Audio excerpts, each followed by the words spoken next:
It is your Classic Metal Show right here on the ClassicMetalShow.com. That is brand new stuff from the Rev himself, Rev Jones, bassist extraordinaire, from his debut release called Bakwash, and the name of that tune there is called One Track Mind. And a guy with a one bass mind on the phone with us is the one and only Rev Jones. What's going on there, Rev? Hey.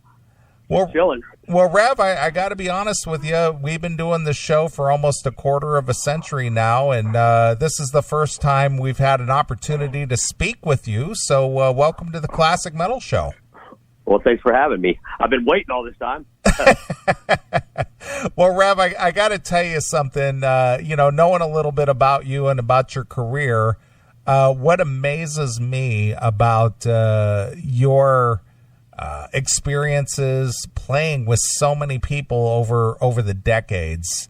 My first question right out the gate is, what is the secret to your success? Obviously, you kind of came out of the mid 80s as a young aspiring musician, but yet somehow you've risen to the heights to be able to play with some real legends in the music business, be it Leslie West or even a George Lynch or any of the guys that are involved with your CD here, whether it's I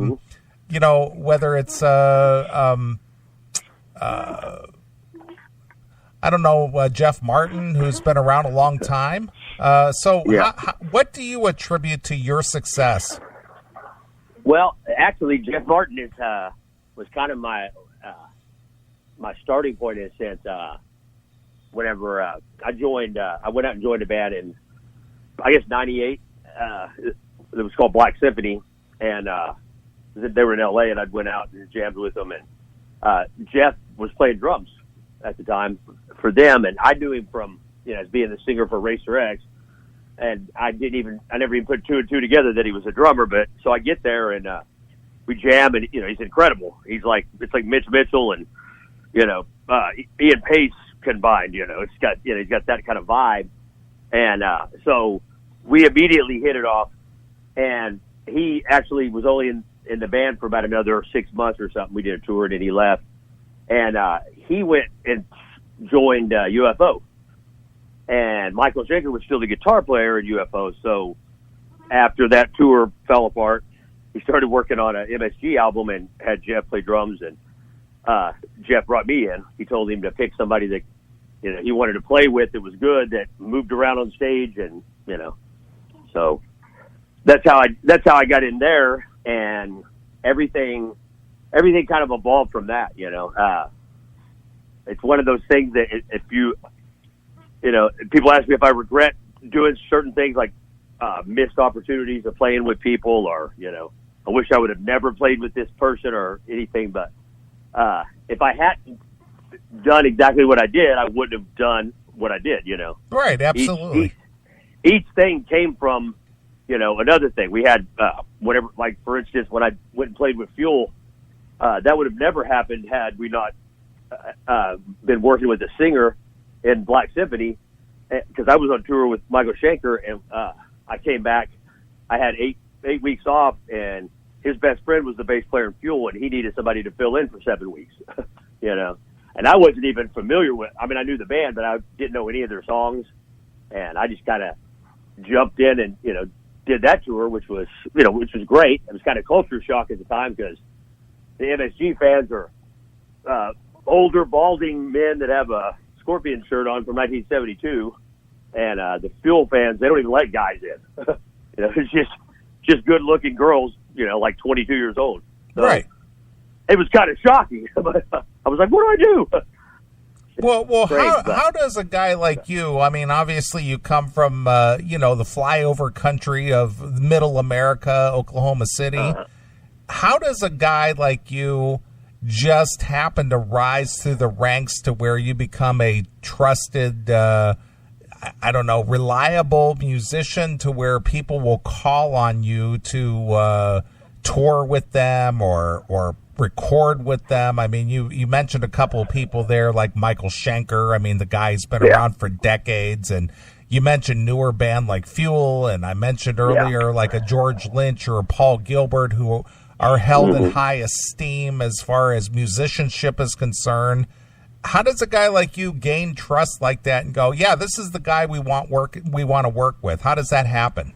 Well, I mean, I think it's, from the, just from playing. I mean, it's like, for instance, that, I've been playing with Shanker for years, and, a lot of people couldn't last that long with him, and I didn't have a problem with him the majority of the time. I was, towards the end of before I quit, he was, became a drunk, and I had problems with him. But then he stopped drinking, and I went back and started touring with him again, and But I think that was part of it, is that because I had stuck with knowing that things happen, that a lot, he'd been through so many people, and I kind of knew what I was in store for. But at the same time, I loved those songs. It was awesome playing with him. It was, we'd play 300 shows a year sometimes, and so that brought a lot of like faith in me from other people. They said, well, if he could do that, he's gonna be good here. I did the Fuel tour. I learned all the songs riding from Maine to Atlanta in the back of a bus over like a day and a half period of time, and went out and finished their tour. So I just kind of built it on, that's just how, if you're going to take pride in what you do, you have to show that, Right. Well, what I'm hearing from you here, Rev, is that you're not egocentric, and you're very tolerant of people who are, and you're willing to work with them and just maybe bite your tongue a little bit and just do your job that you're paid for without getting into any kind of head-to-head battles. Yeah, I mean, it's pretty much like that. I mean, if you're working for somebody, I mean, it's just like a job. There's a boss. That's why there's a tour manager there. So somebody has to be in charge. And if you're doing something that the guy that you're working for doesn't like, hey, change it. I mean, it's not a. Some people get mad and butthurt over something like don't do that. But if you're getting paid to do something you love, you don't want to screw that up. Right, absolutely. Well, let me ask you something. Plus, you're not. I'm not here to make friends. I'm here to make money. Right. Well, that brings around an interesting point there, Rev. A lot of the time, you read in whether it's a Blabbermouth or a Brave Words or any kind of music press out there that when there's a parting of the ways, as it were, with a longtime collaborator or touring musician, a lot of the time it boils down to disagreements with money or compensation and whatnot. Have you always been satisfied with the compensation that you received with the various people that you've worked and toured with? Yeah. I mean, there was a couple of them that could have probably paid more, but it's that I felt I was paid fairly, especially because there's so many guys out there that would do it cheaper. They wouldn't do as good of a job, but they would do it cheaper. And there's a lot of people that would go that route, and, but I've always been treated good. It's like playing with Leslie West. I'm always, I can work with him, if we're doing a show that's not paying, that great, I'll take a little less, I love playing with him, as long as it's, as long as I'm getting paid, then it's fine, Right. I mean, I'll work with people. I mean, if we're getting paid so much a show, and then all of a sudden the tour comes up in Europe, and the budget is real small, I will be the first one to say, all right, let's work a little monthly, our weekly pay instead, because as long as the person's not saying that and then turning around and just counting hundreds. Right. So, but, which again goes back to my original statement that you're not egocentric. So you're not saying, you know what, I've been in this business for 30 years and I deserve to be paid X amount of dollars. Yeah. Instead, you're just like, I'm just glad to be playing. I like playing with you. Let's make it amenable for all of us. Yeah, and I also realized a long time ago that everybody is replaceable. Right. You know, there's a lot of people that get these things like, well, you know, nobody plays as good as me. There's nobody that can do this job. And you can't think that way. I mean, it's, you know, a lot of people used to say things like that, like, oh, man, you should be getting paid more, you know. Well, who's you going to get that's going to replace you? And I'm like, well, the guy I'm replacing is a pretty basic player, you know. So really, he's the person that you're replacing. You know, it's like if you got Glenn Hughes singing for you right now, but Glenn Hughes came in and took over for Bret Michaels, you know, really you're going back to that point of it, you know. So, and it doesn't matter how awesome Glenn Hughes sings, everybody's replaceable. Right. You know, I mean, everybody. You can say, oh, you can't replace this guy. I guarantee you people will still go to the show. They might bitch about it, but they will still go to the show. So they're replaceable, you know. Right. And so, I mean, that, you know, that's the whole thing. That's with any job. You know, if you tell somebody, if you come in with an attitude that nobody's going to roof your house as good as me, well, I guarantee you they'll find somebody that'll do it without an attitude. Right. You know. So you approach your craft as, you know, even though it is a craft and it is a skill, you do approach it in a common sense. This is a job thing rather than, you know, you're paying me for my experience or you're paying me for my reputation rather than just my ability to play the bass or you know, contribute something valuable to this, you know, to this cause. Yeah. Oh, yeah. I mean, you know, it's got to be that way. Otherwise, you know, otherwise you end up asking somebody, you want sauces and pepperoni on that pizza? You know, that ends up being your job. You don't want that. Right. You know. So yeah, you know, that's what it all comes down to is I know so many people that they don't think of it as a career, you know. They think of it more of a, you know, almost like it's a game in a way, you know. And like that you're, you know, supposed to make $1 million and, you know, go and, you know, walk around. Everybody knows who you are. They're taking pictures with you. And you got glasses on, you know. That's not what it's about. Right. You know, and it's funny because it comes from that era when, you know, I was growing up when I was young. I played in like speed metal bands and, you know, all the early stuff. And all of those people, they all had that mindset of, you know, oh, don't sell out and do this. Don't sell out and do this. And which I always thought was stupid because that's like, you know, having a job and they're going to give you a promotion if you wear a tie. And you say, no, I don't want that extra money. I'm going to stay right here, you know, on the docks. And, you know, that's just stupid thinking, you know. And, I mean, fortunately, I even back then realized that. And, you know, because I played in metal bands, but 5 days a week. When I was 18, 19 years old, I played country, you know. That's how I'd have to pay my bills. Right. You know, so that kind of helped me along the way. I mean, hell, even now, if I'm not out on tour, I do cover gigs around here. Sometimes just making $100, you know, but to play like, you know, 3 sets of cover songs, you know, technically that's, you know, $30-something an hour. Right. There you go. Know? And you're getting paid to do something that you love, you know, and you're about, you know, 10 miles from your house, so you're sleeping in your own bed. There you go. So, you know, but so basically, to wrap up this subject material, Billy Sheehan or Geezer Butler, replaceable. Yeah, because they've both been replaced. There you go. I mean, perfect. You know, you might not like what you might not like the outcome of it, you know. I mean, if you want to see that, look at the second David Lee Roth album, you know. Right. No, she had still played on it, but they didn't let him do anything, you know. Yeah. And Matt Messinette, Matt Messinette, he's a great bass player. He plays with Elton John right now, you know. But he come in to replace him, nothing at all like him, right? You know. Well, so, you know, there you have it. Yeah. Yeah. Well, the reason I bring up a Billy Sheehan is I put you on the same plane as a Billy Sheehan, and Speaking of that, who do you look up to as an influence in your bass playing? Pretty much all the. I'm inspired by everybody that plays bass.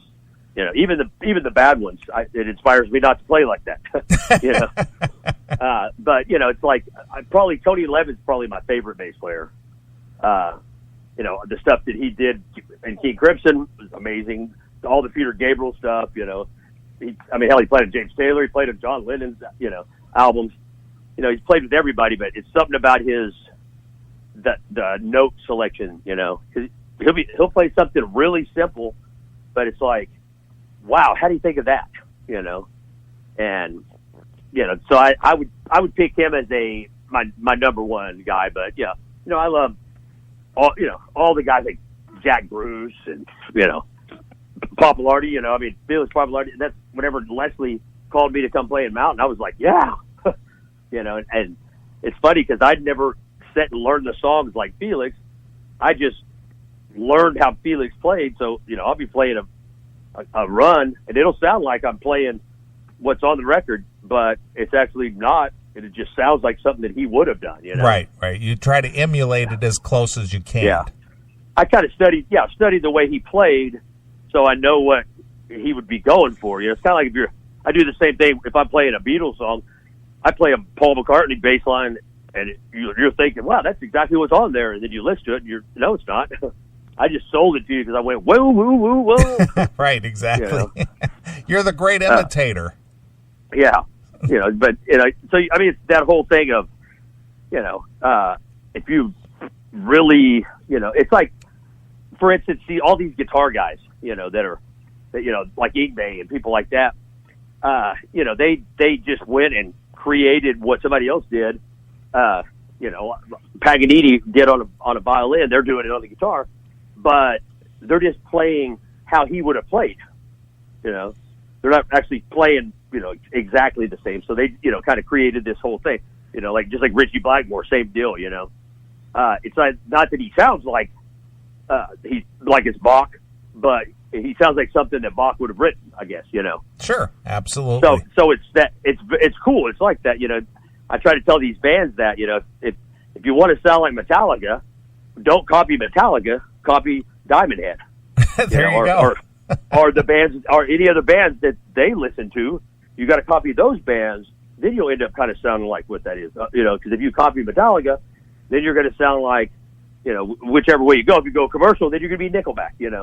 It's that whole thing of, people don't realize that if you want to sound like something, you don't pick that person to sound like. You pick the person, people. You pick their influence to sound like their influence. Yeah, if you want to sound like Michael Schenker, go listen to Jeff Beck forever, and once you get good enough to do that, then stop listening to music and only play. Right, 'cause that's what he does. He won't even listen to it. If you try to play him a song, he won't listen to it. Because he doesn't want to be influenced. And accidentally, write that into a song. Sure. Which I can understand. And it's funny to the point of, we were on the bus one time watching this movie called Spun. And Billy Corgan did all the music in it, but he did like these weird acoustic kind of versions. And he does UFO, Love to Love. Him and this woman do this duet on there. It's just acoustic. And Michael comes walking through the bus, and he hears it, and he stops, like staring into space, and he's like, why do I know this song? And I looked at him and said, because you wrote it? And he looked at me real puzzled and walked off. And that was just, it's funny that he recognized the melody, but he didn't recognize that it was a song that he wrote, Absolutely. You're not paid to be as confused as Nigel, Sure. It's almost that kind of incident that, and it's not saying that he's an idiot or anything, but just, it was kind of funny, Yeah, well, it's a surreal moment for sure. Yeah, it's like whenever Ace Frehley looks at you and says, where's my guitar? And you're like, it's around your neck. Oh, okay. Right. Well, speaking of writing songs, Rev, obviously you've written some songs here for this CD, Bakwash, and tell us the story behind the title, actually, Bakwash, and the spelling. Well, Bakwash is what they always call the, that last little bit of beer that's in the can, or whatever, or alcohol that's in the drink, whatever. Everybody always throws it out because it tastes the worst. But technically, that's where all the alcohol is. Right. So it sets at the bottom. So it's funny because you're throwing out the best part.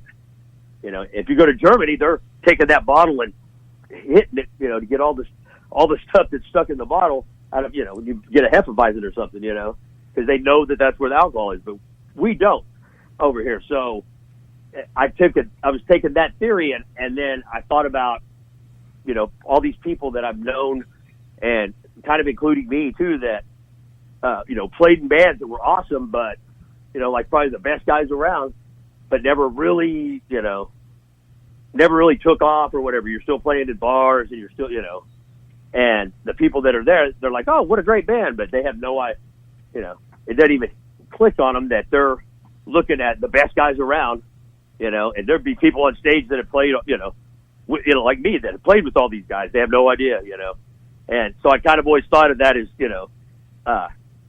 that's what you are. You're like Bakwash. You're just, a bunch of guys stuck on stage, doing what you do, and it's not your fault that you're at the end, Yeah. So I kind of had, and that was originally I'd come up with that in like 94. I was going to put a band together, and I'd actually wrote the first song, Bakwash, and a couple of the other ones I had wrote back then, and then the guys that I was playing with, they kind of flaked, and so it never happened. The songs never got recorded. As Gene Simmons would say, they went in the vault. And, so whenever when I started pulling these songs out now, and basically I was recording them so the guys that play with me here could learn them, to do.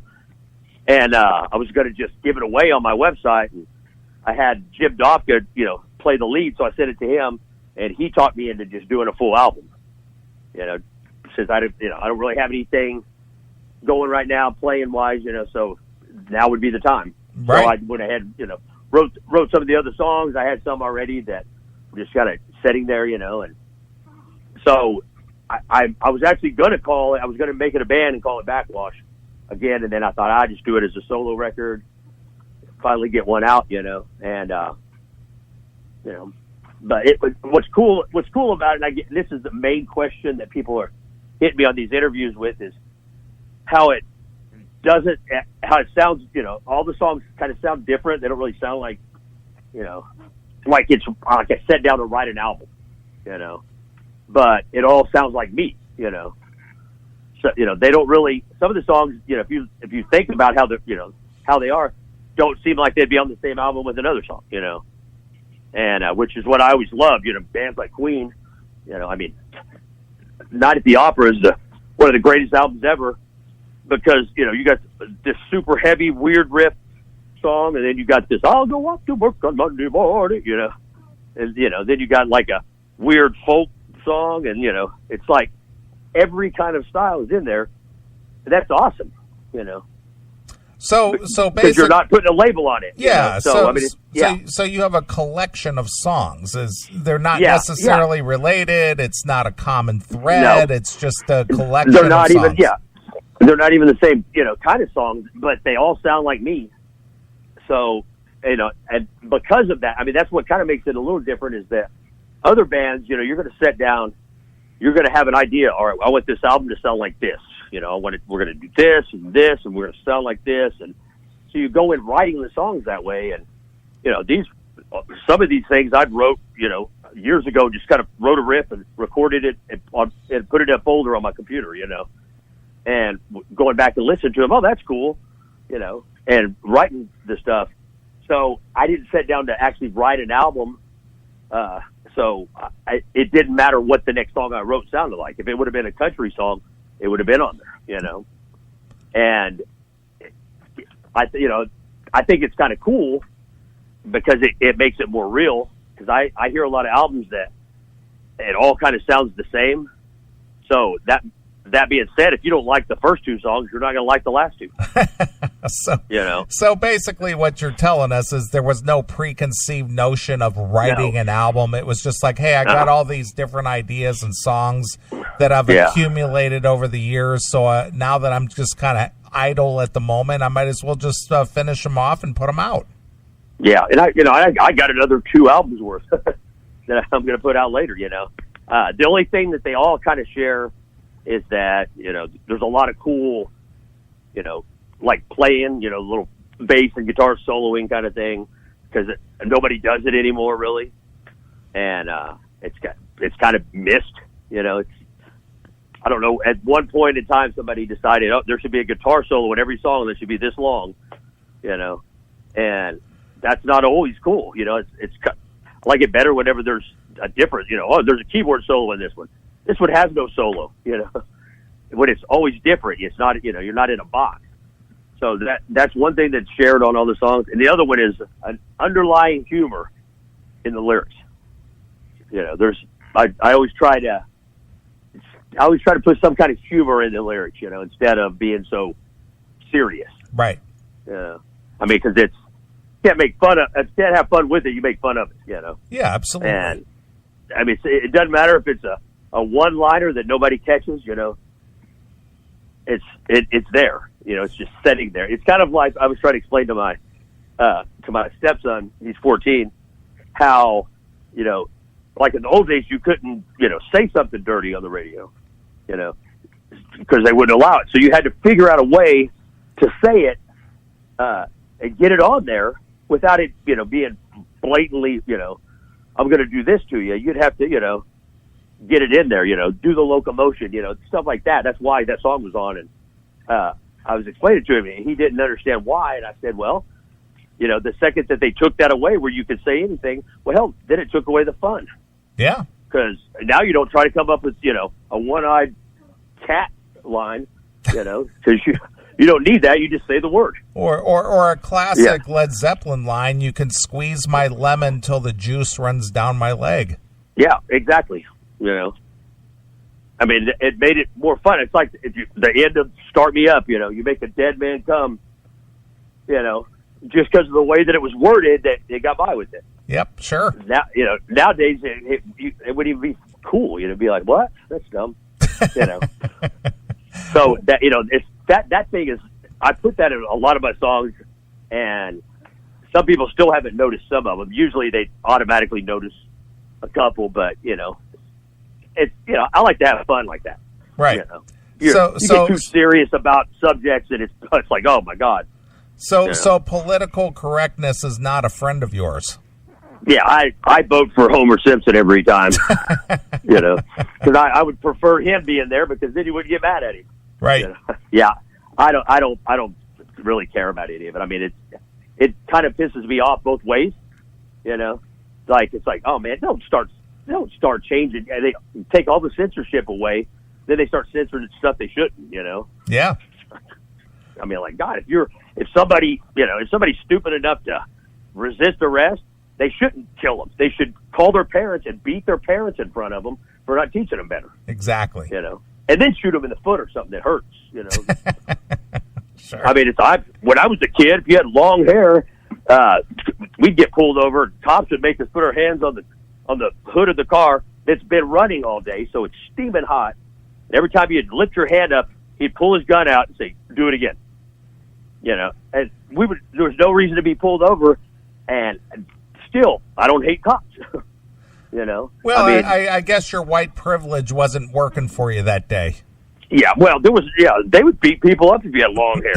I mean, you couldn't get a job when I was a teenager. You couldn't get a job at a music store that only sold rock albums. You still couldn't get a job if you had long hair. It was plus I live in Oklahoma, so I'm in the Bible Belt buckle. So there's a lot of stuff that went on then that I know why it happens. I mean, hell, I'd be scared if somebody that looked like me was coming up. It's my job to go check him out. My problem if I was a cop is I'd have my gun out before I even said anything to him. Yeah. Well, the sign said the sign said long-haired freaky people need not apply. Yeah. Yeah. Well, I wouldn't have applied. I would have read the sign. Sure. Well, Rev, tell us a little bit about, any of the songs in particular on this new release, Bakwash. Any specific song that sticks out for you that you're particularly proud of that maybe you want to point out to the fans or? I like all the songs. They're all, they all got their little thing. Probably the favorites are, New Drug is probably the favorite, which is, it's funny because when I wrote that song, I wrote like the chorus, all the words came to mind, everything. So then I had to try to write music to it. And so then the main guitar part ends up being similar to what I'm singing on the chorus. So there it is. Boom. All right. And every time I try to write something, I'd write a verse, the music, all of that. And about a month later, I'd listen back and I'd go, that's terrible. I'd change it all the way up to right before, while we were doing the album, I still hadn't come up with a verse and a pre-chorus for the song. And I music or words, everything I did, I didn't like. And one day I just said, oh, how about if I do this? And came up with the guitar part and sat down to started singing that melody and wrote those words just looking on my walls.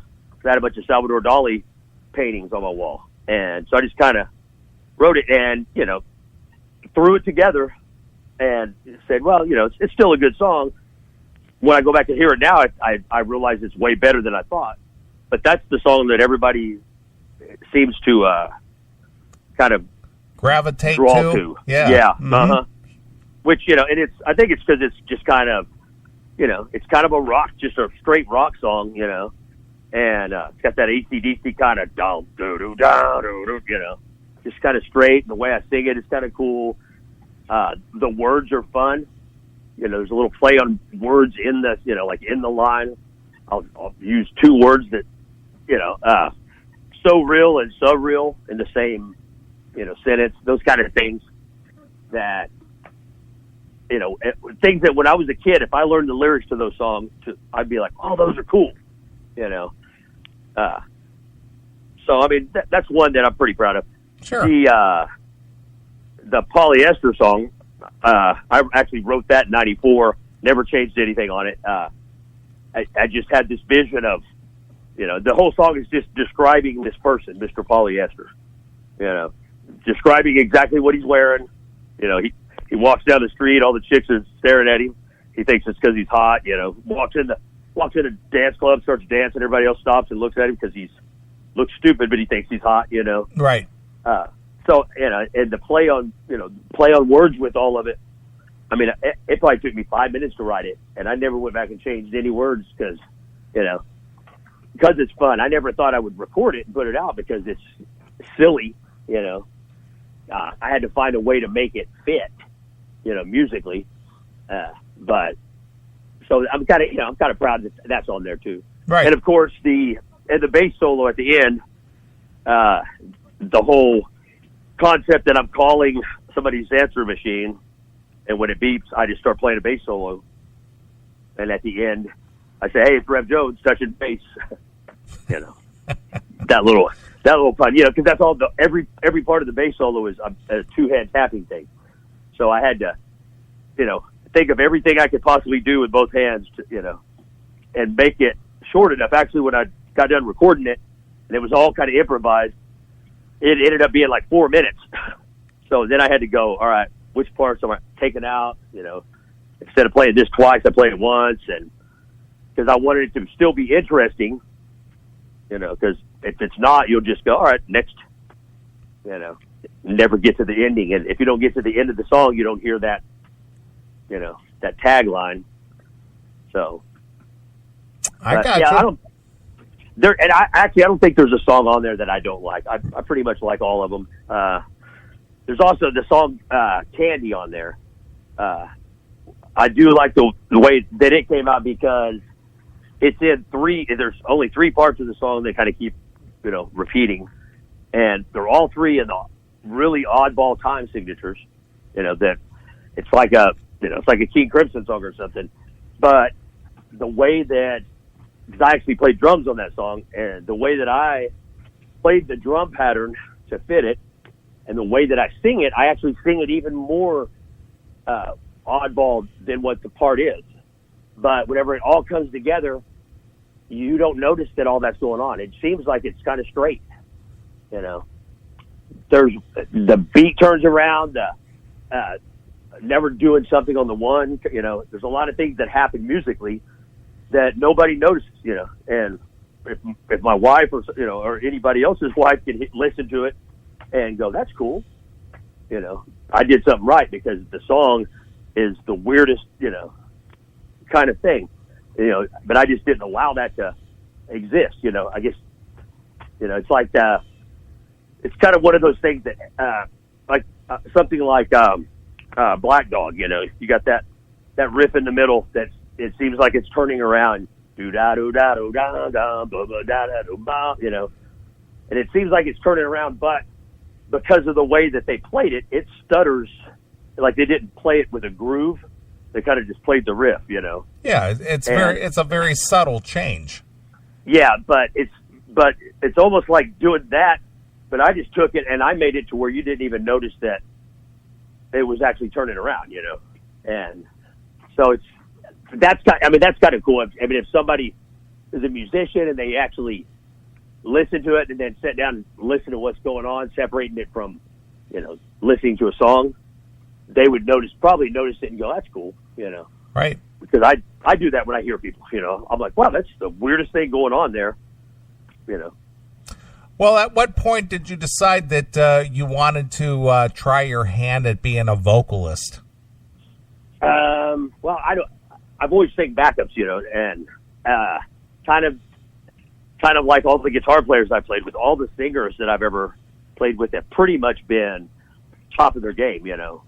And so you know, having to sing harmonies with them, you know, and doubling them on choruses, or even like in Steelheart, you know, on the choruses, me and the guitar player would sing the chorus. So I would sing the lead part, you know, and the guitar player would sing the harmony, and the singer would have his mic out to the crowd, you know.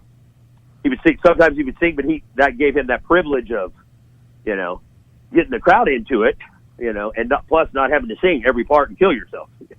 You know, same with Michael Schenker Group, I did the same thing. So my voice had got real, you know, had always been strong sounding, you know. I never thought of myself as a singer per se, you know, and this is my first time of actually being the lead singer, you know, on a record. And I think part of it that convinced me to do it was the drummer, Jeff Martin. You know, he's an incredible singer. You know, he sang for Rex Rex with Paul Gilbert.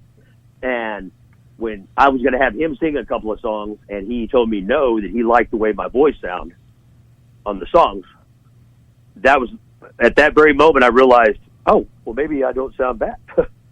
You know, when you get that compliment from, you know, when Les Paul says, hey, that guitar sounds good. It doesn't matter if he's just joking with you. You should be trying to play guitar every day. Sure. You know, because you're getting that advice from somebody, you know, somebody that's worth getting it from, you know. Yeah, absolutely. If your old lady or your friend down the street or your mom says, you sound great, you probably don't. Well, some of the singing bassists that I personally enjoy that really do add to the overall mix of any band would be like a Michael Anthony of Van Halen, or a Jeff Pilson of Dokken, or Juan Crucier of Rat, or, you know, people like that. Yeah, Glenn Hughes. I mean, that was, you know, when he was the backup singer in Deep Purple, you know, he was the lead singer before that. But, you know, I mean, I would have to be David Coverdale. My backup singer is that awesome. You know, but yeah, I know exactly what you're talking about. You know, it's in a way being, you know, bass players used to all be good. You know, like in the 60s, 70s, you still played bass, you know. 80s, everybody kind of got away from it for some reason and, you know, played more, you know, basic things. And it's funny because I see so many of those kind of bass players and they don't sing. I'm like, well, you're not playing bass either, so why are you up there? You know? Sure. To me, you should be able to do everything. I mean, adding another instrument or adding vocals to your, you know, to your job specifications, you know, is I think it should be mandatory. You know, yeah, it's crucial. Even if your voice isn't that good, it might sound good in backup vocals. You know, you never know. I mean, and it doesn't take much to build your voice up. You know, start singing. You know, you know how to play an instrument, so you know what notes there. How'd you get good at playing that? Do the same thing with your voice. You know, and it's more of some people maybe had a bad experience singing and they never wanted to do it, you know, out of embarrassment. You know, when I was a little kid, I would always sing, you know, and I didn't really care. So I was never embarrassed to sing. I never knew one way or the other if I didn't really care if my voice sounded good because I was singing the part, you know. And it's another part of the, like you were saying earlier about, you know, not, if you're very, kind of arrogant and, you know, cocky and stuff, if you're not good at something, you're not going to do it. You know, if you're that kind of guy that your head's, you know, big, you know, I'm the greatest guitar player on earth. Can you sing? No. You know, that means that you probably don't sing very good and you're not even going to try because you want to be, you know, the best at it. Right.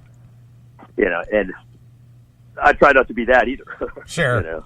Well, Rev, I got to tell Right. you, I admire your work ethic and the fact that you have had a long career and the fact that, you know, you just love to play and you like to just get out there and work with pretty much anybody because if you look at your repertoire, you know, you play anything from classic rock to 80s hard rock metal to newer stuff. And it doesn't matter to you. You just have that opportunity to get out there and play and you do it. And, you know, you must be a guy that people enjoy working with because you would not have the resume that you do. And now that you have this, you know, new solo release, Bakwash, which showcases your abilities from playing bass to writing songs to singing and all that. People should go out there and check it out. What do you think? Yeah, definitely. Well, you know, go ahead. What's funny is that you know, whenever when I'm not on the road, I go out all the time with George Thorogood as his guitar tech for the same exact reason, you know, because one, the money's good, but because of the job, because I love everything to do with music, you know, and I came into that, you know, I've worked with him before, and I'm like the backup bass player if anything ever happened to Bill, kind of thing. And then they said, hey, you want to come out and, you know, be his guitar tech? And you know, it's the same kind of deal. As a backup job, that's probably the coolest in the world because I get to watch him every night, you know. I actually play guitar on a couple of songs off stage, you know, and get to hear all these. Be forced to hear all these stories, you know, from his heydays, you know. So I mean, you know, it's if you